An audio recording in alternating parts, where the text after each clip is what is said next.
isso que possibilitou, por exemplo, a gente ter sold out na primeira coleção em menos de 24 horas. Caraca. Porque as pessoas estavam acompanhando o processo de criação da marca no meu perfil. Que legal. No meu perfil, eu fui alimentando, falando, gente, estou criando uma marca, hoje eu vou não sei aonde, hoje eu estou desenvolvendo etiqueta, olha só a etiqueta. E as pessoas se sentiram muito próximas nesse processo. Então, eu documentei por 6 meses e na inauguração eu chamei as pessoas, a gente criou um grupo privado no Telegram. E aí eu falei, quem tiver no Telegram vai ter acesso primeiro, um dia antes de todo mundo, à marca. E a gente abriu para as pessoas do Telegram e esgotou. A gente reservou um pouquinho do estoque para não abrir sem nada. Dá pra falar de grana, Lela? Dá. Acho que a gente investiu 70 mil. Sei que no primeiro dia a gente fez mais de 100 mil, assim. Caraca, a gente que legal. esgotou real. Foi ótimo, mas foi muito difícil pra mim, pessoalmente, porque as pessoas ficavam muito chateadas comigo. Como eu sou a pessoa física.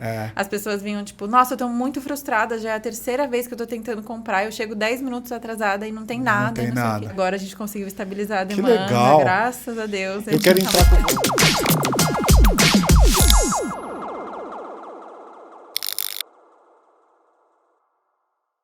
Fala, malucada, como vocês estão? Aqui quem fala é Wagner, do Alvo da Louca Podcast, o seu podcast de gente real, falando com o empreendedor da vida real. E hoje temos aqui a Lela Brandão. Ela é várias coisas, e uma das coisas que eu gostei bastante, que eu vi lá no Instagram dela, é o lado artístico. Então, eu queria de cara já agradecer a sua participação e presença. Queria te dar aqui um presente em agradecimento aqui à tua participação. Ixi, Muito obrigado pelo teu tempo. eu que agradeço, Tô muito feliz de bater esse papo com vocês. Bora, vamos lá. E já de cara já ganhei um presente. Pois Ai, é. que tudo! A Paty sempre pede pra dar uma cheirada aí na caixa, porque parece que tem um lance Cafezinho. sensorial, um café e tal, pra poder lembrar Nossa, o presente e delícia, tal. gente. Eu coleciono caneca, não sei Eu como é que gosto vocês demais sabiam. também, sabia? Eu também gosto bastante de caneca. Eu tenho sempre lá em casa.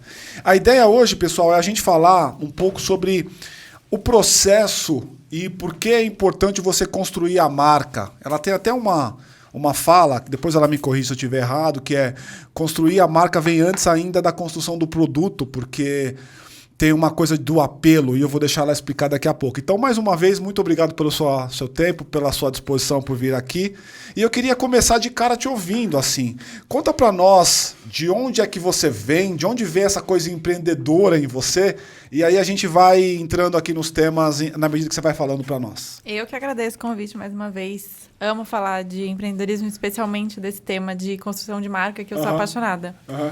E, na verdade, eu sou formada em arquitetura, né? Então, a arte sempre teve no meu plano de fundo, mas eu nunca pensei em seguir isso como carreira. Meus pais são arquitetos, eles são sócios num escritório de arquitetura. Meu irmão também é arquiteto, tem um irmão mais velho que também é arquiteto. Minha cunhada, que é a esposa do meu irmão, também é arquiteta. Todo mundo é arquiteto, e aí eu fui fazer arquitetura também, porque por que não? Todo mundo já tá fazendo. E o empreendedorismo, então, já era uma coisa que tinha na família. Sim, sim. Desde que eu nasci, o jantar era sobre projetos, era sobre os negócios, era sobre orçamento, era sobre cliente. Então, eu nasci muito nesse lugar, assim. Mas eu, especialmente, assim, eu sempre gostei de ter projetos pessoais, mas nunca tinha entendido isso como uma possibilidade de empreendedorismo. E aí eu comecei na faculdade de arquitetura, fiz muitos estágios muito mal remunerados. Não sei se você conhece alguém que já fez arquitetura, mas a gente sofre. Eu não tenho noção desse mercado, assim, para estágio, é ruim? Cara, não tenho noção. Ruim é um apelido, assim. Né? E é uma coisa muito cruel, porque quanto mais famoso o escritório, pior você ganha. Porque é como se estivesse fazendo um favor para você de deixar você ir ali. De você usar o nome e trabalhar ali, sei. Então, eu fiquei muitos anos meio frustrada, assim, no estágio, porque você trabalha muito, ganha muito pouco, assim, faz um trabalho muito repetitivo e tem muita gente que se encontra nesse caminho. Eu não consegui me encontrar. O que você fazia? Você fazia o quê? De tudo. Fazia desde café para os meus chefes até produção. Eu já trabalhei com arquitetura de interiores, já trabalhei com construção, já trabalhei com arquitetura de eventos, estandes, já trabalhei com 3D, então já trabalhei em muitas áreas da arquitetura. Tá. E aí, no meu último estágio, eu estava trabalhando com uma coisa que eu me reconhecia mais um pouco, que era arquitetura de eventos voltado mais para marca. Tá. Então, a gente fazia stand em feira, esse tipo de coisa, e eu gostava muito de receber o briefing, sabe? Uma coisa assim. É legal, né? Porque também tem um lado criativo, você constrói, Exato. né? Exato. Não é aquela coisa padrão, você tem a sua liberdade de construção, né? É uma área da arquitetura que eu sinto que tem mais liberdade criativa mesmo, porque como é uma coisa efêmera, nem sempre é uma coisa que você precisa pensar para durar 100 anos, 200 anos, como é a arquitetura tradicional, né? A arquitetura de construções, enfim, civil. E aí você tinha um pouco mais de liberdade criativa, ainda mais que a gente trabalhava com os marceneiros do lado, então aprendia muito, assim, sabe? Tipo, o que pode fazer, o que não pode e tal. E aí, em paralelo a isso, eu comecei a tocar meu projeto de arte meio despretensiosamente, assim. Eu desenhava, postava no Instagram depois dos meus amigos. Você descobriu a arte com quantos anos? Desde sempre. Você não fazia existo desenhos, sem arte. fazia desenho, as pessoas reconheciam essa sua capacidade, é isso? Não sei se as pessoas reconheciam, mas era uma coisa tão intrínseca à minha personalidade, de tipo, tá na aula, tá desenhando, tempo livre em casa, desenhando, fazendo escultura de massinha. Meus pais, assim, são muito ligados à arte. Então, eles sempre incentivaram muito. A brincadeira era todo mundo se juntar e desenhar a mesma coisa, sabe? Meu pai me dava aula sem a pretensão de dar aula, mas ele falava, senta aqui comigo, vamos pintar um quadro a óleo. Aí a gente pintava o quadro a óleo. Olha que legal. Aí pegava o personagem do quadro, transformava numa escultura e a gente ia explorando essas áreas da arte. Então, meus pais me incentivaram muito, muito, muito. E era multifacetado, não era uma coisa só. Não era só o desenho, não era só a pintura, era diversos. Era tudo. Como é que chama isso em... A gente chama de artista multimídia, né? Ok, multimídia. Perfeito, perfeito. E eu sempre produzindo, mas sem pretensão de... Tá tudo bem? Tá tudo bem, tá tudo bem. Só baixar um pouquinho, isso. Assim, ó. Certo. Contrário. Você vai levantar assim, ó, ao invés de se abaixar. Isso, exatamente. Vou falar um pouco mais próximo, exato. Tá ótimo. Bom. E eu sempre produzindo sem intenção de vender, sem intenção de monetizar nada, mas aí meus amigos... Surgiu o Instagram, e aí os meus amigos começaram a falar, cara, posta, tem gente que vai se interessar, não sei o quê. Eu comecei a postar e realmente começou a surgir uma demanda, só que eu meio que levava, assim, no tempo que eu tinha livre. Livre. Você começou a vender? Sim. Que legal. Comecei a fazer sob encomenda, na verdade. Fazia o que era mais? Era mais pintura, mais desenho, mais escultura? O que era? Eu personalizava objetos no começo. Então, eu fazia muito violão, desenhava em violão. Já chegou de um tudo, assim. Caderno, colher de pau, fazia uns quadrinhos personalizados e tal. E eu não tinha a menor ideia de precificação. Não tinha nada, não tinha ideia de nada. Só fui fazendo. E aí, isso começou a expandir. E aí, eu comecei a entender que talvez ali eu conseguisse ser melhor remunerado do que o estágio, que estava ocupando muito do meu tempo. Quantos anos atrás? Isso só para eu entender mais ou menos. Acho que 10 anos. Então você estava bem novinha. Você estava bem novinha ainda. 10 anos, um pouco menos de 10 anos, uns 8 anos, vai. Uns 8 anos. E aí eu comecei a levar em paralelo. Aí eu fazia faculdade de manhã. Quem faz arquitetura sabe que a faculdade demanda muito, então a gente tem que fazer projetos à mão de 13 páginas, que cada milímetro é uma informação, então era muito demandante, mas aí eu ia para o estágio à tarde, à noite, e nos fins de semana eu chegava e fazia as encomendas de arte. E aí uma empresa grande virou para mim e falou, cara, a gente quer fazer uma parceria com você, e aí você mensalmente receberia uma porcentagem das nossas vendas, e eu criaria as artes para eles. E ali eu vi uma oportunidade de uma estabilidade, entre aspas, porque eu não sabia quanto que eu ia ganhar. Pode falar o nome da empresa? Era GoCase, de capinhas de celular. Era uma época que capinha de celular era assim, o must. Você fazia uma a uma? Ou você criava o modelo e eles produziam? Eu criava o modelo e eles rodavam. Olha, que legal, cara. Tinha noção disso, que legal. Fiquei alguns anos, assim, com essa parceria da GoCase. E aí, foi ali que eu vi uma possibilidade de algum dinheiro entrar mensalmente. O dinheiro era bom? Não. Quer dizer, na época, pra mim, como estagiária da arquitetura, eu falei, meu Deus do céu. Muito mais do que você tinha, mas hoje em dia, assim, com a possibilidade de expansão e tal, é meio irrisório. Mas, assim, na época era maravilhoso, foi tudo que eu precisei pra ter coragem de largar o meu estágio e fazer o que eu gostava e ocupar todo o meu tempo útil com isso, né? Então, eu saí do estágio e eu fiz essa conta. Então, se eu tô dedicando 2 horas do meu tempo e ganhando tanto com arte... E dedicando 8 horas para o meu estágio, ganhando tanto, é melhor eu abandonar e investir nesse outro lado. E foi assim que começou a minha carreira na internet, com arte. Que legal. E aí eu comecei a fazer mural, que foi quando uma menina pediu, você faria, por exemplo, uma mandala na minha parede? Que eu fazia muita mandala naquela época, faz muito tempo. Aí eu falei, ué, por que não? Cobrei R$50. Olha. A menina não pagou nenhum material. Fui lá, Não paga nenhum material. Não paga nenhum material. E aí, demorei, acho que umas 7 horas para fazer a primeira parede. E hoje em dia eu dou curso de arte em parede, tenho muitas alunas. Que legal. E o teu pai, nessa época, como empreendedor, ele te incentivava? Como é que é? Sim, eles sempre me incentivaram bastante, assim. E é muito engraçado, porque muita gente desacreditava muito. Inclusive meus chefes, né? Meus chefes da época, na verdade, eles super incentivaram. Mas meus ex-chefes ficaram super, tipo... então você não vai mais fazer arquitetura, tal, meio questionando. E meus pais sempre falaram, cara, vai fazer o que você quiser. Essa é a hora, você é jovem, você está na faculdade. Desde que você estiver ganhando dinheiro, vai que é tua. Não, muito legal, porque ainda mais numa família em que todo mundo, ou boa parte da família, tem aquela vocação e estão no mercado há bastante tempo. Eu imagino que deva ser um negócio difícil o cara te dar essa liberdade, o pai e a mãe te dar essa liberdade, né? Porque o primeiro pensamento é, não, vamos aqui, já tá aqui, vamos fazer aqui, né? E depois eu penso nessa coisa da liberdade, muito já bacana. É um caminho que eles conheciam. Mas assim, eu já trabalhei com os meus pais também, foi um dos estágios que eu fiz. E acho que eles perceberam que eu não levava muito jeito para arquitetura e falaram, é melhor você fazer outra coisa logo. Quando você percebeu que, tipo, cara... tem negócio aqui, vou estruturar isso para virar o que você virou hoje. Quando é que você percebeu que tinha um negócio e você começou a se dedicar pensando em empresa? Não pensando, tô ganhando dinheiro extra ou tô ganhando dinheiro que eventualmente pode me tirar daquele dinheirinho do estágio. Então, na verdade, são várias histórias que se cruzam, né? Porque eu tenho, assim, eu tenho 2 CNPJs, mas são 3 áreas de atuação, né? Que é a marca de roupas, criação de conteúdo e a arte. Então, a arte eu fui levando meio aos trancos e barrancos para realmente conseguir... Ela começou primeiro? Começou primeiro. Foi a primeira coisa que eu comecei nas redes, foi divulgando a minha arte. Eu não mostrava nem meu rosto. Morria de vergonha. E aí eu fui levando, fui juntando uma grana boa para minha idade. Eu, assim, eu me comparava assim, com os meus colegas de profissão, entre aspas, não em arte, em arquitetura. E eu via que eu estava indo muito melhor do que eles. E eu tinha essa flexibilidade de horário que eu amava, eu trabalhava com o que eu gostava e tal.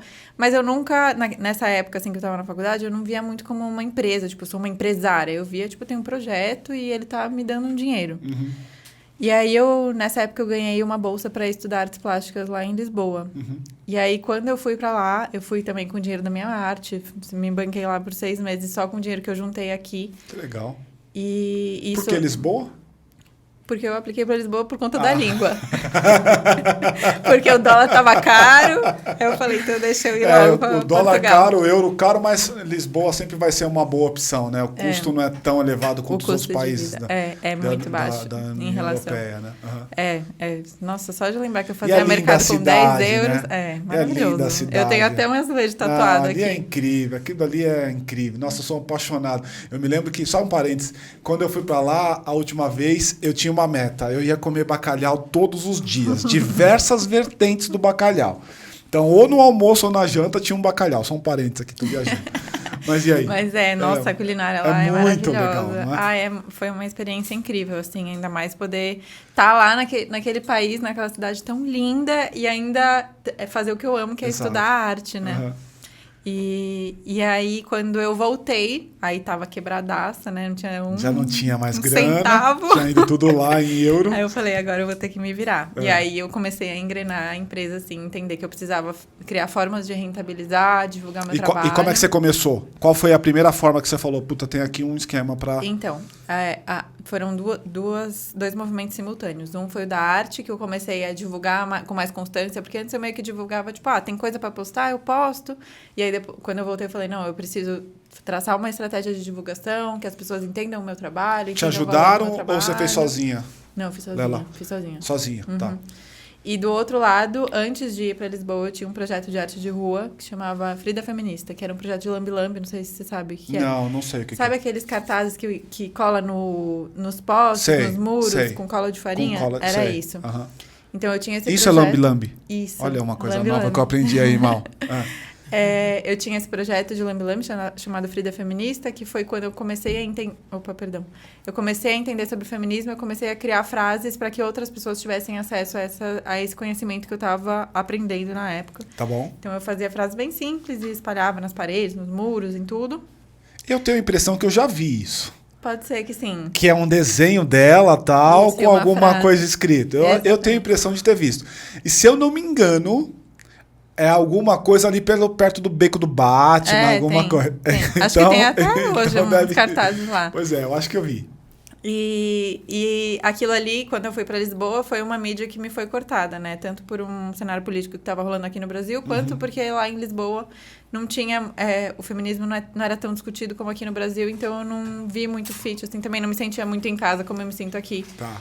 Pra ir sair colando cartaz e tal. E aí, nessa época que eu tava fazendo esse projeto de arte de rua, eu usava o Instagram pra postar. Então, tirava foto do cartaz e postava. Você desenhava o cartaz, ia lá, colava e tirava foto do cartaz. Isso. E aí, isso foi criando um público nas redes. Então, eu tava com 2 perfis no Instagram, né? O meu de arte e o meu onde eu postava os meus cartazes de feminismo. Aham.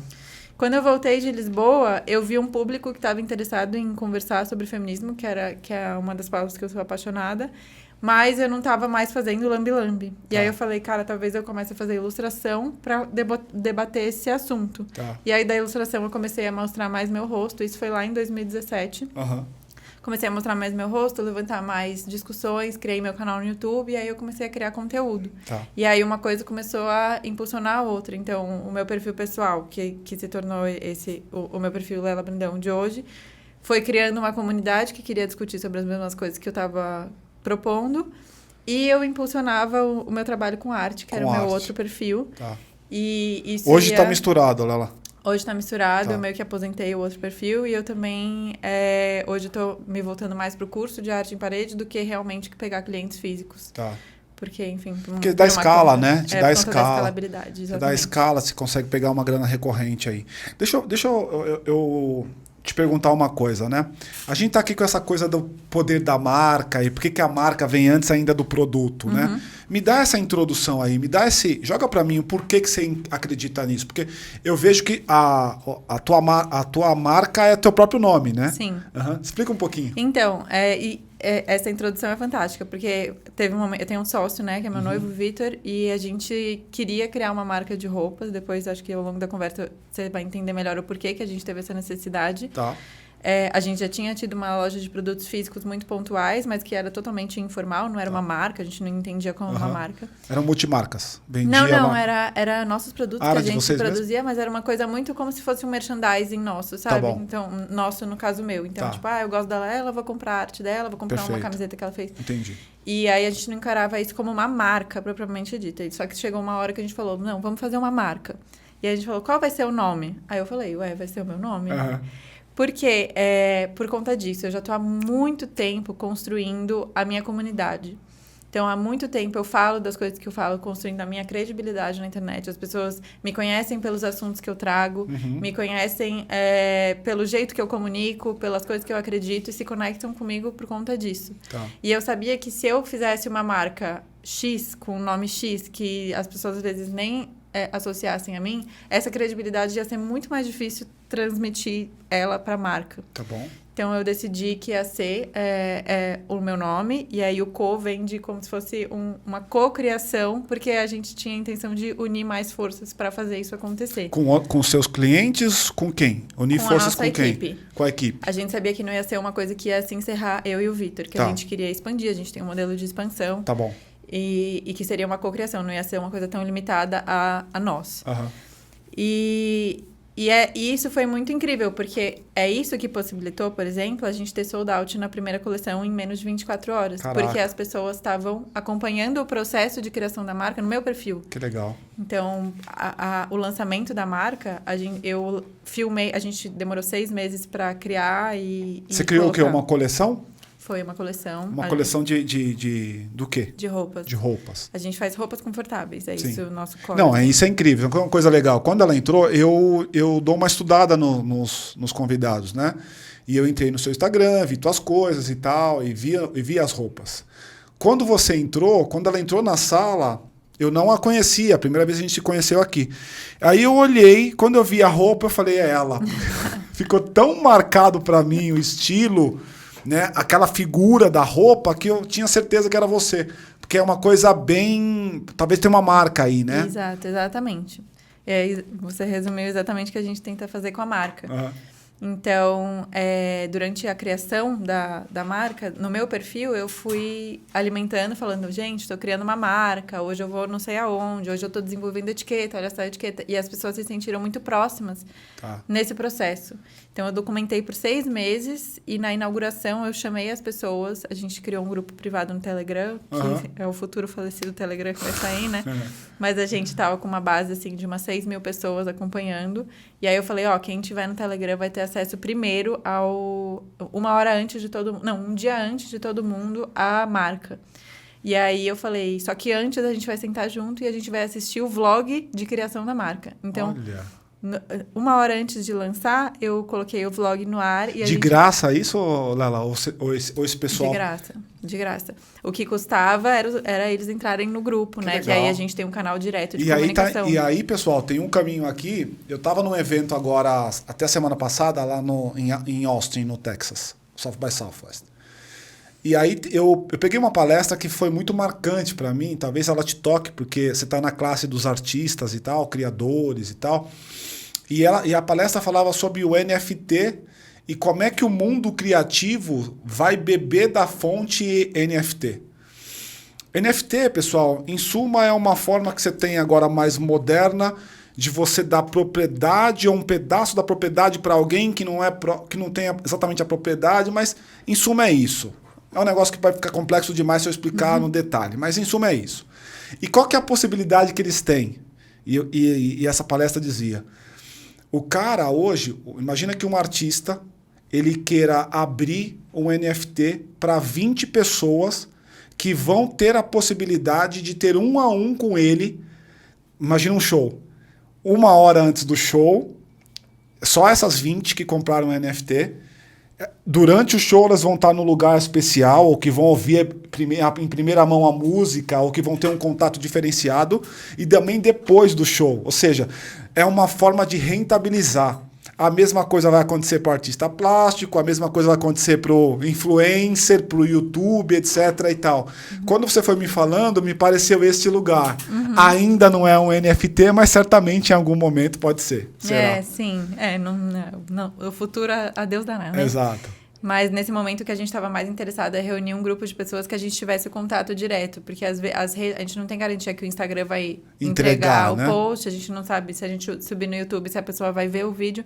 Mas no Telegram apita o celular da pessoa, sem interferência, sem algoritmo. Então, a gente viu no Telegram essa possibilidade de uma troca mais próxima. Então, todo mundo que estava no Telegram assistiu o vlog junto, então todo mundo sabe tudo o que aconteceu para a marca ficar de pé, então sabe quem que tá por trás. Quantas pessoas estavam lá? No ao vivo acho que tinham 2.000, 3.000 pessoas. Caraca, bastante.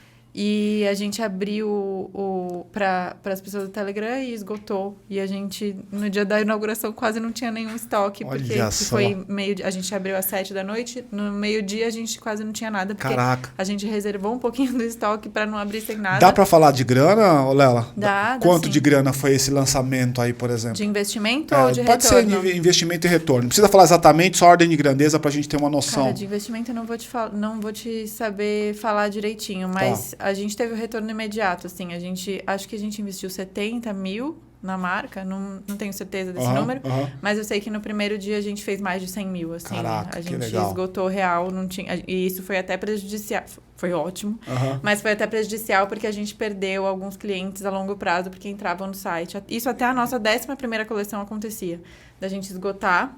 Não conseguia atender a demanda, é isso? Não conseguia atender a demanda. Até a 11ª? Até a 11ª. E a gente e isso foi ótimo, mas foi muito difícil para mim, pessoalmente, porque as pessoas ficavam muito chateadas comigo. Como eu sou a pessoa física, as pessoas vinham tipo, nossa, eu tô muito frustrada, já é a 3ª vez que eu tô tentando comprar, eu chego 10 minutos atrasada e não tem nada. Não tem nada.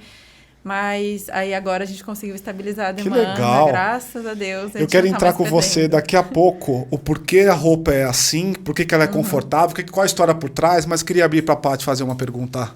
Manda bala, Paty. Tudo bem?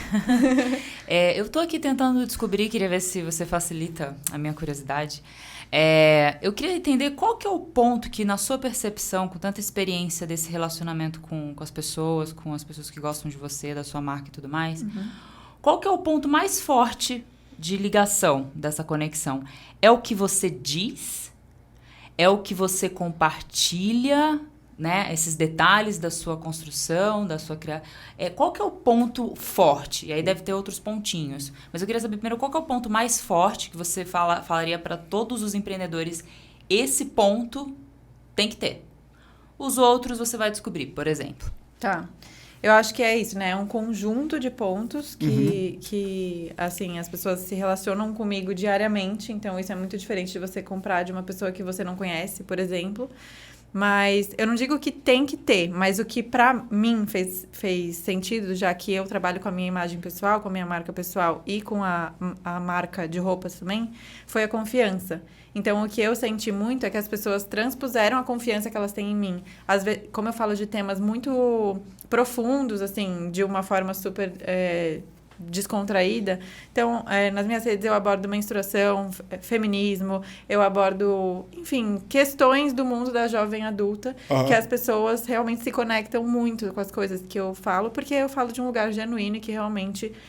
Aquilo é verdade para você e transborda para os outros. Isso, e é também num ponto de questionamento que às vezes muda o rumo da pessoa também. Então, eu nunca tinha pensado por esse lado, e aí muda a vida. Isso marca a pessoa. Então, eu acho que essa confiança, essa credibilidade é o ponto onde essa conexão foi importante para a marca. Porque as pessoas sabem que eu não tomaria alguma decisão que vai contra o que eu acredito. Então, elas sabem que elas estão comprando de uma marca que elas podem ficar tranquilas que tem uma pessoa à frente que tem os mesmos ideais que elas. Isso eu acredito demais. Eu acredito, inclusive, que o mercado como um todo ele está indo cada vez mais para esse lugar. Se eu tenho R$100 para gastar, eu prefiro 1000 vezes gastar com a Lela do que... Não sei nem qual que é o comparador, tá? Vou usar qualquer um aqui, tá? Me perdoe se eu estiver errado. Do que ir na Zara e comprar os mesmos R$100. Uma fast fashion. Ou qualquer uma dessas. Porque você tem aqui o elo de conexão que aquele produto deixa de ser só um produto. Ele é um elo que te conecta com aquela pessoa que está comprando o produto, né? Eu acho que é por aí, né? Exatamente. Acho que é por aí. Exatamente. Eu acho que as pessoas, elas sentem que quando elas estão comprando na nossa marca, elas estão financiando um modelo de empresa que elas acreditam. Isso. E não, assim, estão comprando sem saber de onde vem, se tem qualidade ou não, se a cadeia de produção é algo que elas concordam, se a pessoa que está tomando decisões é um... puta machista, escroto, não sei o quê, ou se é uma pessoa... Esse é um lugar que você também tem incentivado. Você mesmo nas tuas compras tem essa preocupação. Sim, sim. Tanto você quanto a tua empresa. Sim, com certeza. Tá. Agora, conta pra nós aí, como é que foi a construção, por que as peças são como são, o que estava por trás de pano de fundo? Eu vou tentar ser breve, porque é uma longa história. Não, fica à vontade, porque a gente tem tempo aqui, fica à vontade. Tudo começou... Não, é sério, tudo começou há muitos anos atrás. Eu tive quando eu era adolescente, aos 13, 14 anos, eu tive sérios distúrbios alimentares. E uma péssima relação com o meu corpo. Eu tive anorexia, bulimia, dismorfia corporal. E eu vivia numa competição comigo mesma de emagrecer, de comer menos calorias, de ser menor. E eu usava muito as minhas roupas para competir comigo. Então, eu comprava calças menores do que o meu tamanho e usava elas, tipo, mês que vem eu tenho que caber nessa calça. Ou eu pegava uma calça, vestia e falava, puta, meu corpo que tá errado, meu corpo, ele devia servir nessa calça e eu tenho que mudar meu corpo de alguma forma. Então, eu vivia na academia. E isso, anos desse progresso, desses distúrbios, dessas perturbações na cabeça, até que eu entendi que as roupas poderiam ser um caminho de construir uma relação melhor com o meu corpo. Isso não conscientemente, isso inconscientemente ao longo de uma década, mas eu fui transformando o meu armário de uma forma que as minhas roupas abrigassem o meu corpo, fossem feitas para o meu corpo. E isso foi um duro trabalho de encontrar uma peça da loja inteira que cumprisse esse por diversos fatores, né? Até, inclusive a falta de padrão também, né? Exato. Não sei, eu acho que foi esses dias eu vi uma reportagem na TV, né? Que o 44 já não é o 44, porque ele é feito de um outro modelo e tal, e você não consegue ter repetibilidade, porque cada um é de uma forma e tal. Agora vai entrar, né, essa BNT, padronização, né? Da BNT, mas é opcional, quando a marca escolhe se vai... Então, não muda nada, assim, né? É uma recomendação, mas na prática, assim, acho difícil. Mas, enfim, isso prejudica muito, a falta de padrão prejudica muito, a falta de... coerência com a realidade do que é um corpo médio de uma mulher brasileira com o que a indústria da moda acredita que seja um corpo médio. É inacreditável. Eu, que na minha marca visto M, que peso 60 e poucos quilos, das marcas padrões, eu sou GG. E quem é maior do que eu é o quê? Caraca. E aí entra numa parada de plus size, que é uma coisa que a gente não faz na nossa marca, porque a gente entende que não existe plus size. É um tamanho normal, assim. Então, a gente faz tamanhos até o 60 na nossa marca, que é de acordo com o padrão da BNT. E a gente Você vai seguir as recomendações novas? A gente está tentando adequar, Tá assim. bom. A gente está entendendo como é que vai funcionar. Só para vocês entenderem aí, o que a gente está falando dentro das recomendações novas, você vai ter a medida. Eu tenho cintura de tanto a tanto. Isso. Vai ficar mais fácil da pessoa saber se aquela calça, independente de ser 42, 44, 45, ela tem aquelas medidas que me cabem. Então, na verdade, a padronização, ela fala de delimitar as medidas de acordo com o número. Então, tipo, um 34, ele necessariamente, vai se você ligar, vai de tanto tanto a tanto. Isso de divulgar as medidas da peça é uma coisa opcional, não entra como uma recomendação. Mas isso é uma coisa que a gente faz. Seria ótimo, né? Porque você compra pela sua medida. Total. E isso é uma coisa que a gente já faz na marca desde o começo, porque a gente é nativo digital. Então, a gente nasceu online, a pessoa não tem como experimentar a peça. Então, a gente coloca todas as medidas, as tabelas de medida de todas as peças. A gente faz essa medição para que as pessoas tenham segurança de que a peça que elas estão comprando vai Tanto servir. é que até hoje tem pessoas que têm muita dificuldade de comprar pela internet. Sim. Porque não cabe, né? Tem essa insegurança, né? Insegurança, né? E é aí por tem isso que trocar a gente abriu 3, a 4 vezes. Meu Deus, dá uma puta preguiça isso, né? Mas desculpa, você estava falando. Não, imagina. Então, eu falei, por isso que a gente abriu a loja física. Mas a gente pode falar disso em outro momento. Tá. Mas, enfim, aí, ao longo desses anos, eu fui entendendo que as roupas poderiam ser um caminho de uma relação melhor com o meu corpo. De que forma? Priorizando roupas que fossem feitas para o meu corpo e que não necessariamente feitas uma a uma, mas que fossem pensadas para o meu corpo e que se adaptassem ao meu corpo. Porque, por exemplo, o meu corpo, eu sou uma mulher que menstrua, então, durante o mês, ele sofre alterações. Eu fico mais inchada, menos inchada, meu quadril aumenta, diminui. E isso... Se eu for consumir roupas tradicionais, a roupa vai parar de servir dentro de um mês. Isso é incabível. Quem tem tanto dinheiro para ficar comprando 500 mil roupas de acordo com... E ainda mais na pandemia, que todo mundo mudou o corpo. Total. 2 anos enfiado em casa. Enfiado em casa vai fazer o quê, né? Eu mesmo ganhei uns 18 quilos. Depois eu perdi, mas eu ganhei uns 18 quilos. E as roupas não acompanham. E aí eu fui entendendo, né, que as roupas tinham essa possibilidade de acompanhar essas variações do corpo, seja ganhando ou perdendo quilos, ou inchando ou diminuindo, ou enfim. E eu fui me vestindo dessa forma. E eu comecei a entender do meu público muito interesse de... onde você comprou tal coisa? Onde você comprou? Nossa, que massa essa roupa. Tá um interesse pela forma que eu tava me vestindo. Nessa época você só tava na coisa da criação, da arte, né? Da arte e de criação de conteúdo também. Eu tava com o meu canal do YouTube e tal. Trabalhando com outras marcas em paralelo também, fazendo publicidade e tal. Que é o que eu faço até hoje. E aí foi quando o Vitor chegou. Aí a gente começou a testar produtos físicos, mas não com essa intenção. A gente começou a testar muito como merchandising do meu trabalho. Então, como eu era ilustradora, algumas ilustrações a gente imprimia e vendia quadro. A gente fazia algumas camisetas. Meu sócio, ele tem uma confecção também que chama Super Howlis. E eles fizeram essa proposta de fazer essa loja nesse modelo. Então, eu não tinha que investir nada. O investimento não partia de mim, partia deles. Eu não tinha que produzir nada, não tinha que fazer logística, não tinha que fazer atendimento, não tinha que fazer nada. Eu criava os produtos e eu ganhava uma porcentagem sobre o que era vendido. Tá. Então, a gente operou por alguns meses, eu não sei se alguns meses, mas menos de um ano. E até que eu comecei a entender que o produto que mais vendia desses que a gente criou foi uma camiseta que é revolucionária.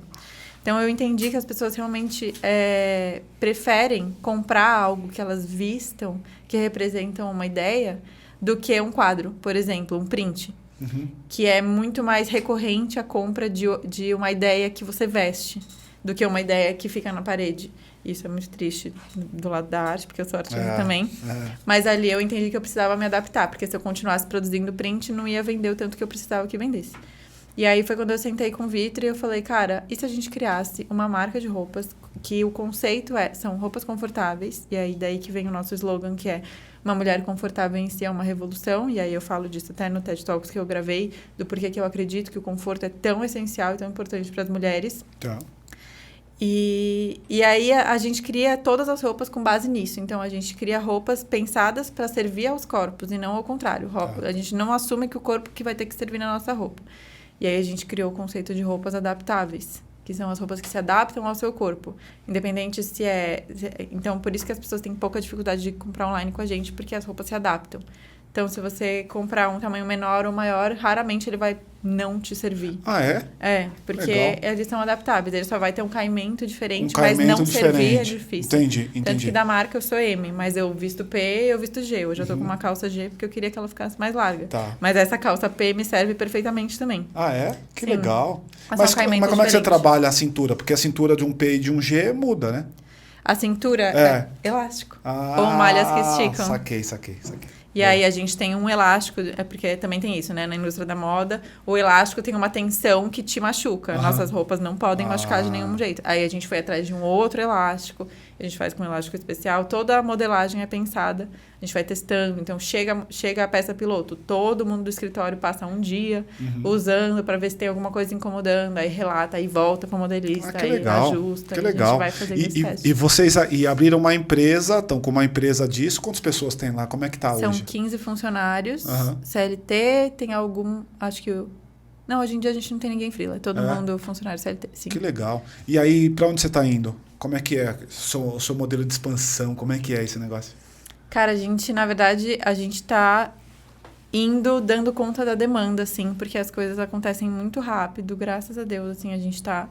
Mês a mês a gente se surpreende, a gente bate meta. Todo mês lança uma coleção? Então, a gente estava fazendo nesse modelo até ano passado, até dezembro, e aí, na verdade, até fevereiro. A gente não ia lançar em janeiro, acabou lançando. Mas agora a gente quer lançar de 2 em 2 meses. Mas até então, todos os meses a gente teve um lançamento. E porque é isso, né? A gente precisava de caixa para girar e a gente precisava se estabelecer enquanto marca, que as pessoas vissem tudo que a gente pode apresentar. E a gente precisava aproveitar que tinha muita atenção em cima da gente. 100% digital, né? 100% digital até novembro, que aí a gente abriu nossa loja física. Tá. E aí hoje a gente está com a loja física lá na Vila Madalena, aqui em São Paulo, que também foi uma grata surpresa. A gente abriu, não tanto como um investimento visando um retorno financeiro imediato. A gente, óbvio, que queria retorno financeiro, mas a gente viu mais como uma estratégia de marketing, para que as pessoas...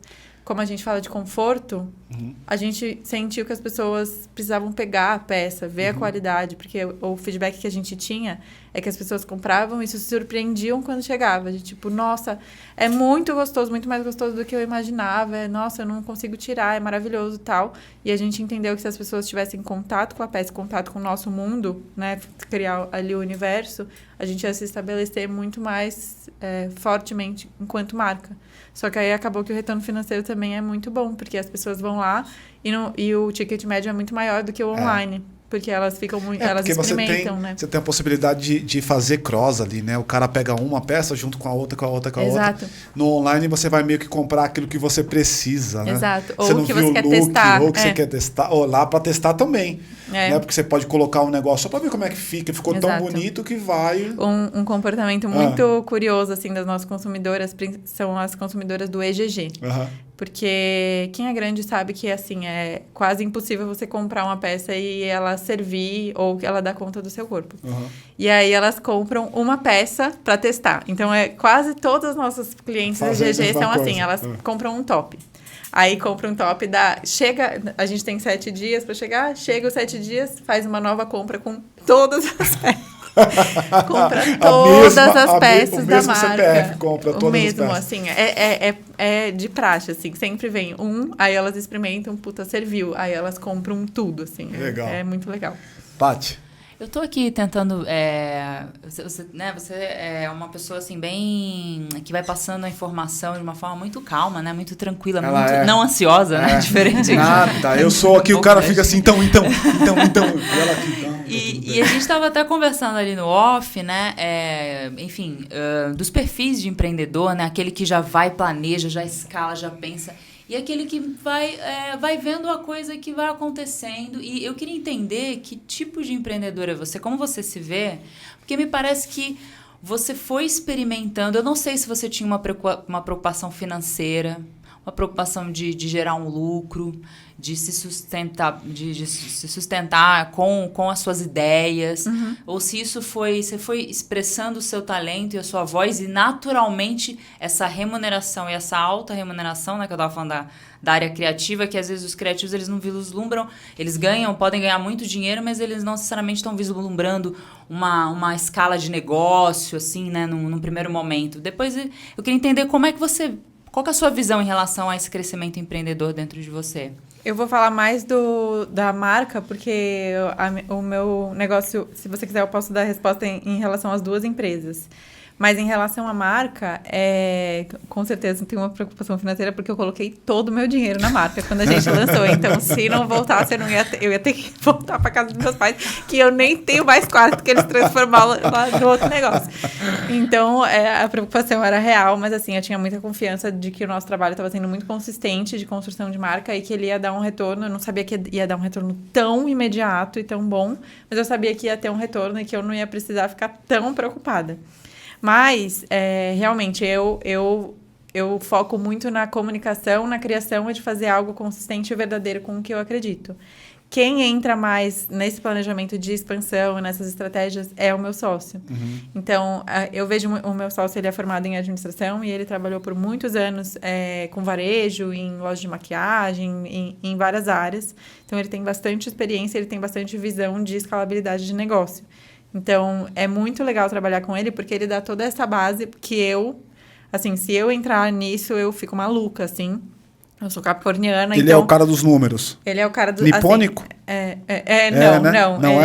Ele é uma boa mistura ali, mas não tem nada de nipônico. Eu imaginei muito que fosse nipônico, porque nesse mercado de beleza, os nipônicos dominam. É uma coisa impressionante de maquiagem, de cabelo. Verdade. Nossa, não, mas ele não é. E ele é, assim, uma pessoa extremamente inteligente, ele lida muito bem com números, tudo a gente bate junto, mas, assim, eu tranquilamente confio nele porque, assim, às vezes eu falo, a gente pode fazer isso? Aí ele fala, tipo, pode. Aí eu falo, bom, então eu não preciso ficar culpada de gastar dinheiro com o shooting da marca. Então, é muito legal que ele dá essa base. Ele cuida da administração, logística e financeiro. Tá. E eu cuido da criação, marketing. A parte operacional também, se eu entendi corretamente, é dele, né? A gente meio que o ato toca é feito junto. de construir, né? Porque ele já tinha esse negócio, né? Então, a gente construiu junto. Tá. Mas o dia a dia, quem toca é eles. Tem algumas decisões mais importantes, a gente toca junto, mas o dia a dia, assim, os problemas de rotina, é ele que resolve. Mas ele me dá essa base estrutural para que eu possa focar no que eu sou boa, que é criar, que é me comunicar, que é entender as demandas dos públicos, fazer estudo de tendência, tudo isso.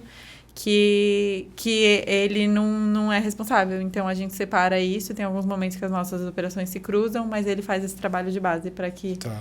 Mas ele é muito bom. Se ele tivesse aqui, ele ia te falar um monte de estratégia, um monte de coisa que ele quer. E ele tem uma visão muito, muito massa de negócio, que eu vejo que se eu não tivesse me aliado a ele, com certeza nossa empresa não teria expandido tanto quanto... Eu queria aproveitar essa sua fala última e entender, né? Que tipo de erros você cometeu na tua trajetória solo? Porque você está há um longo tempo na internet, né? Sim. E vendendo, e fazendo curso, e fazendo arte e tal. E que você aprendeu e você percebeu, puta, se eu tivesse alguém do meu lado, eu não teria cometido esses erros que cometi. Cara, o meu maior erro sempre é não arriscar. E eu vejo que isso é uma coisa muito característica de mulheres que empreendem, em especial, assim. Porque a gente precisa de muitas comprovações de que a coisa vai dar certo pra gente se arriscar. Aí, né? E eu vejo que os homens... Eu digo que os homens porque eu tenho o meu sócio e na Super Howds eu também trabalhei com os 3... eles são 3 sócios que são meus amigos. Eu também vejo meu pai como empreendedor. Então, eu vejo que os homens, em geral, eles arriscam muito mais e entendem que no risco tem uma oportunidade muito maior do que no medo. Tá bom. do que as mulheres. Faz E sentido. isso é um trabalho muito difícil. E o Vitor, que é o meu sócio, na minha outra empresa, que é de criação de conteúdo, de mídia e tal, ele me ajuda muito também. Eu converso com ele e falo, cara, tô emperrada nisso. Ele, bota 2 funcionárias aí pra você. Aí eu, mas será que eu consigo pagar? Ele, bota logo, delega as coisas. E acaba que as coisas acabam expandindo por conta disso. Me fala um pouco desse outro lado seu, né? Você falou bastante da questão da arte, falou agora das peças, da moda e tal. E essa coisa da produção de conteúdo? O que você tem feito? Como é que é? São muitas coisas. Eu acredito que, assim, criar conteúdo na internet é a coisa que eu faço melhor, assim, porque eu estudo e me comunico bastante e tenho como é que chama isso? O quê? Uma carga, não é uma carga. Uma bagagem. Uma bagagem, essa é a palavra que eu queria. Uma bagagem que comprova, assim, essa minha comunicação que é bastante efetiva. Uhum. Eu falo sobre... Já transitei por muitos temas e depois eu entendi que todos os temas, na verdade, são sobre a minha vida e as questões que elas trazem e as pessoas se conectam com isso. Tá. Então, hoje eu tenho a minha frente no Instagram, que é a maior, que eu me comunico ali com, acho que já até perdi a conta, 235 mil pessoas ali diariamente. Então, eu produzo um conteúdo sempre bem questionador. Então, eu tenho... Questionando a ordem natural das coisas, vamos chamar assim. Natural, isso, né? Natural. A ordem imposta pelo capitalismo, pela sociedade, pelos padrões e tal. Então, eu toco mais nas questões que a gente leva no automático e aí, na verdade, eu falo, olha, isso aqui na verdade, não é o nosso natural, como você disse. É algo que é construído e tem outros caminhos. Tá bom. Então, eu falo bastante disso no Instagram. Eu tenho um canal no YouTube também, onde eu trago essas questões de uma forma mais aprofundada, que não precisa ser em 15 segundos. Então, hoje, eu tô com um projeto junto com a Play 9, que eles fazem um projeto junto comigo por um ano, de uma mentoria e tal, pro YouTube. Então, tem esse projeto que toda semana tem um vídeo que, enfim, a gente sobe e fala dessas questões que são... E as marcas estão contigo lá? Como é que você ganha dinheiro nisso? Mais no Instagram. No Instagram. No Instagram é a mídia assim, que eu enxergo que é mais aquecida. Que é de influência mesmo, né? Isso, marketing de influência. Isso. E você faz 1-a-1 com as marcas ou você tem uma agência que está no meio do caminho? Não, eu tenho uma assessoria. Tem uma assessoria. Sim, Ela, em geral, é quem traz para você os negócios e materializa o negócio. Ou as marcas chegam por mim e eu encaminho para elas, ou chega por elas e elas... Eu pergunto porque a gente falou com 2 empresas de marketing de influência aqui para entender se existe esse caminho ou se a marca está indo direto ou prefere ir por meio de uma agência, vou chamar de agência por falta de um nome melhor, por meio de uma agência para ficar mais efetivo, para mensurar. Eu acho que depende muito do objetivo de campanha, né? Tem muita campanha que eu observo que a marca quer tratar comigo. Então, assim, tem um quadro que eu sempre faço no meu Reels, por exemplo, que é Centro de Reabilitação para Macho Escroto. Então, eu atendo como se fosse uma hotline de um cara reclamando de coisa que é machista e eu vou, tipo, induzindo ele a mostrar que ele tá errado. Então, tem muitas marcas que já chegam, tipo, olha, a gente quer quer patrocinar esse quadro, quer que você fale da nossa marca. E aí chega pra mim. Mas se é uma campanha do tipo, a gente precisa de tantas influenciadoras que falem sobre mais ou menos isso, sobre autocuidado, essas coisas, aí às vezes joga pra gente. Em geral, o que você tem feito de influência é essa coisa do feminismo, dos padrões, é isso. O conteúdo orgânico, isso, você disse? O que você fez. O que você mais também faz, o que mais gera patrocínio, por exemplo. Não, patrocínio, na verdade, é o meu dia a dia na internet. Lifestyle. Assim, não é que eu crio conteúdo focado em feminismo ou focado. Eu crio conteúdo sobre a minha vida e as questões que aparecem durante E aí aparece a grana simples assim. Aparece a grana no meio do caminho. Não simples assim, né? As marcas, tô dizendo... deixa eu refazer aqui. Não é simples porque eu estou trazendo um negócio diminuto, não é isso. É que você vem construindo ao longo do tempo e essa posição construída te dá a possibilidade de fazer esse tipo de coisa hoje. Quem começa agora, com certeza, não vai estar no mesmo lugar que você, vai ter que comer um chão danado ainda. Não sei se um chão, porque tem muita gente que explode de repente e acaba se consolidando muito rapidamente na internet. Mas o que eu vejo é que as marcas procuram uma das 2 coisas ou as 2 coisas juntas, que ou elas procuram a minha credibilidade e o meu público, então elas querem conectar com o meu público, e entendem que talvez se aliando a mim, elas consigam um pouco de uma validação do meu público, do tipo, porque elas sabem que eu faço um crivo bem, eu não faço publicidade com qualquer marca, não por exemplo. Qualquer coisa. Por exemplo, eu não como carne, não vou fazer publicidade com marca de carne, entendeu? Tá. Então, as marcas ou me procuram diretamente, esses geralmente são os orçamentos mais altos, porque a campanha não é qualquer influenciadora, sou eu. Então, a gente consegue ter um orçamento mais alto. Ou elas vão pelos números. Então, a Lela está comunicando aqui com 235 mil pessoas, a gente quer comunicar com 235 mil pessoas, mais ou menos da idade que ela fala. Eu tenho 90 e tantos % do meu público feminino, então... Eu ia te perguntar isso, quem é o teu público? Me dá aí 90... Cria essa persona para eu entender aqui. Deixa eu te falar com propriedade aqui. Fala. Qual idade elas têm, onde elas estão, se tem homem também nessa conversa. Poucos gatos pingados aqui. Vamos ver. Vamos. No Instagram, pelo menos, eu tenho 94,6% de mulheres, de mulheres, sendo 36% de 18 a 24 e 44% de 25 a 34, que é a minha idade. Caraca, né, assim. Ou seja, 70% quase das pessoas, mais de 70% das pessoas estão até 30 e poucos anos. Que são mulheres da minha idade. Que é da sua propriedade, sim. Que é por isso, né? Porque como eu compartilho questões da minha vida, do momento que eu estou vivendo, as pessoas acabam se conectando e querendo acompanhar por conta disso. Claro. Então, é mais ou menos desses dois lados que vem, assim, ou de querer comunicar com esse público, ou querer a minha validação enquanto influenciadora, enquanto criadora de conteúdo. Tá. E para onde você está indo? Assim, pensando em futuro, pensando nessas 3 coisas que você faz, imagino que você vai ter que se administrar de alguma maneira. Acredito que a parte da arte nunca vai deixar de existir, porque quem cria gosta, a arte é um negócio que toma a gente. Então, como é que você está indo? Para onde você está indo? Então, essa é a grande pergunta que eu fiz no tarô no fim do ano passado. Eu falei, gente, é muita coisa, eu preciso escolher algum caminho. Mas eu e o tarô decidimos. Então, não, eu tô no momento que eu decidi que pelo menos por enquanto, a minha arte não está à venda, porque senão eu não consigo criar coisas que eu fique realmente satisfeita. Então, muito, muito raramente entra não muito raramente, mas assim, de todos os orçamentos que chegam de cliente para mim, poucos são relacionados à arte. Então, eu estou reservando, assim, os meus clientes, não estou mais atendendo o cliente físico, estou atendendo o cliente jurídico e ainda avaliando o que faz sentido, o que não faz. E o resto eu estou produzindo por conta própria para mim mesma, porque senão eu transformo tudo que eu gosto em trabalho, não me sobra um hobby. Exato. E eu não consigo descansar nunca. Sobre a criação de conteúdo, eu continuo criando conteúdo consistente, quero cada vez mais me conectar com pessoas que acreditam na mesma coisa que eu e propor não só problematizações, mas soluções também junto com o meu público, isso que eu gosto muito. Que legal. Da comunidade que a gente criou, que a gente chama do Bonde das Corajosas. Isso é um negócio legal que você traz aqui. Talvez é a primeira vez que eu ouvi narrado desta forma. Eu não estou só na problematização, mas também na solução. Porque problematizar parece um negócio simples, mas também não é. Porque poucas pessoas têm facilidade em problematizar coisas. Como você falou, eu tenho a impressão de que a gente vai sempre no fluxo.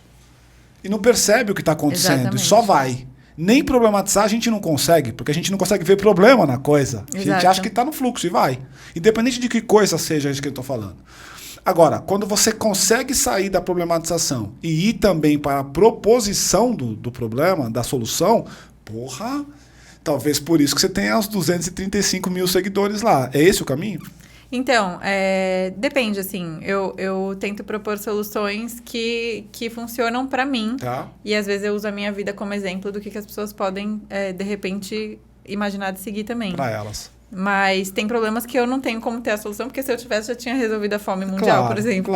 Claro. Então, eu gosto desse espaço de problematizar, de entender que existem problemas, existem questões que não necessariamente a gente está enxergando com muita clareza, e abrir para, e aí, qual que vocês acham que é a solução? Porque eu sozinha não consigo dar conta. Legal. Então, eu acho que sim. E essa troca é legal. E o povo gosta bastante, o pessoal se conecta com isso, né, Paty? Inclusive, por conta dessa conexão que eu acabei de me conectar agora de uma forma, né, não aqui pré-produção, vida louca, gravação, Eu queria saber a sua opinião, né? Fiquei curiosa agora. Quais são as suas opiniões sobre alguns assuntos? Vamos conversar? Mas eu queria que você falasse sobre essa questão da saúde mental no empreendedorismo, que você está expandindo e aí você está tomando fazendo alguns passos. Você tem lido sobre saúde mental dos empreendedores ou de uma forma geral com quem trabalha no digital? E qual que é a sua opinião sobre isso? Então, aí complementando, já pegando o gancho da sua pergunta, porque além de continuar criando conteúdo do jeito que eu acredito, a gente também tem o plano de expandir a nossa empresa o quanto a gente conseguir, assim, o Vitor tem grandes planos. Mas a empresa qual? A Lela Brandão Co, a minha marca. Tá, então, sua marca. Cada vez mais expandir elas, até tinha comentado de que a gente tem planos para abrir mais lojas físicas, e a gente entrou num programa de aceleração do Google, em que eles também estão ajudando a gente nesse sentido.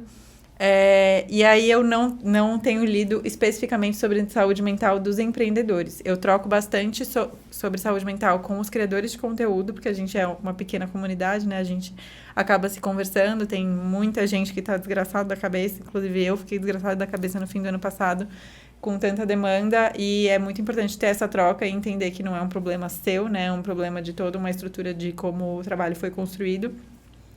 Mas, apesar de não estar lendo sobre, eu estou sentindo na pele. E estou tratando na terapia. Eu acho que todo mundo que empreende tem que procurar algum tipo de terapia. Eu faço psicanálise e é, assim, essencial para eu conseguir dar conta.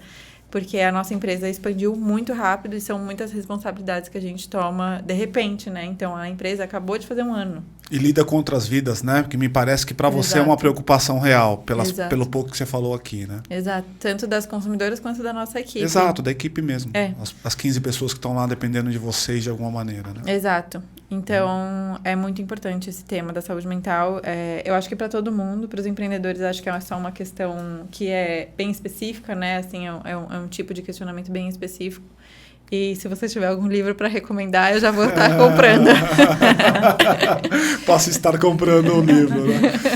Lela, eu queria... A gente está chegando finalmente aqui, eu queria te ouvir com você, eu estou realmente curioso para ouvir qual a tua resposta. A gente faz uma pergunta aqui costumeira, que é: por que aquele empreendedor é um vida louca? E eu queria perguntar para você, Lela, por que você é um vida louca? Por que você é uma vida louca? Porque não é possível que alguém em sã consciência pegue tanta demanda no dia a dia e ainda escolha expor para a internet para milhares de pessoas as desgraceiras que passam. Ninguém em sã consciência. As desgraceiras que passam, olha aí. Não, então, eu te ouvindo aqui, durante esse nosso papo, né? A Paty falou de uma característica sua que me parece que é muito real, que é essa coisa do pé no chão, observa mais do que fala. Eu confesso que vou começar a olhar mais os teus stories para ouvir você falando dessas coisas todas, porque aqui você está numa posição tão zen que eu fiquei até com dificuldade para entender ou para saber como é que ela fala, como é que ela vai contra essas coisas, como é que ela fala isso na internet. Confesso que vou passar a olhar um pouco mais para poder entender, porque você é muito zen, cara. Você é sempre muito zen assim? Nossa, é muito engraçado que as pessoas falam: nossa, você é tão calma, você é tão zen. Eu fico tipo... Gente, vocês não têm ideia. O Vitor dá risada, que o Vitor mora comigo. Ele fala: meu Deus, eu acho que você tá descontando tudo em mim. Não, mas aqui com os anos eu aprendi realmente a importância de escutar mais do que falar, assim. Eu até tento transformar o meu lugar como influenciadora, mas eu nem gosto dessa palavra influenciadora, eu gosto mais de criadora de conteúdo. Mas, assim, a gente acaba influenciando as pessoas no dia a dia. Então, eu gosto mais de usar esse lugar que eu tenho para abrir mais o espaço e trazer mais pessoas para esse lugar de destaque e dar voz a outros pontos de vista, tal, e ter sempre... gosto bastante de observar e dar palco. Não dar palco, mas, assim, amplificar a voz de quem não teve essa oportunidade de ter um alcance tão grande assim quanto o meu. Isso é legal. Eu queria agradecer demais a sua participação e presença, assim, de verdade. Nítida a sua capacidade empreendedora, ainda que num perfil mais conservador, como você mesmo diz. Vitor, parabéns pelo trabalho, você está conseguindo colocar pressão nela e o negócio está indo bem pra caramba. Não te conheço, mas parabéns. Então, assim, cara, assim, continua, porque me parece que tem um lugar bacana aí, assim. O crescimento é muito exponencial e a lição que eu tiro desse papo aqui é essa coisa da marca pessoal, né? O quanto é importante eu olhar para isso. E tem uma outra coisa que eu tiro de lição também te ouvindo, que é a recorrência. Você não começou ontem, né? Então você vem aí de um longo período fazendo a mesma coisa consistentemente. E aí as pessoas reconhecem isso. E isso as pessoas valoram. E valor só é valor se ele é percebido de fora para dentro. Beleza? Muito obrigada, foi um papo delicioso, obrigada por me escutarem. Eu também adoro escutar, então fico muito honrada com esse momento para vocês me escutarem. E estou aqui para outras conversas, se vocês quiserem me chamar, me chamem sempre, adorei esse papo. Muito legal.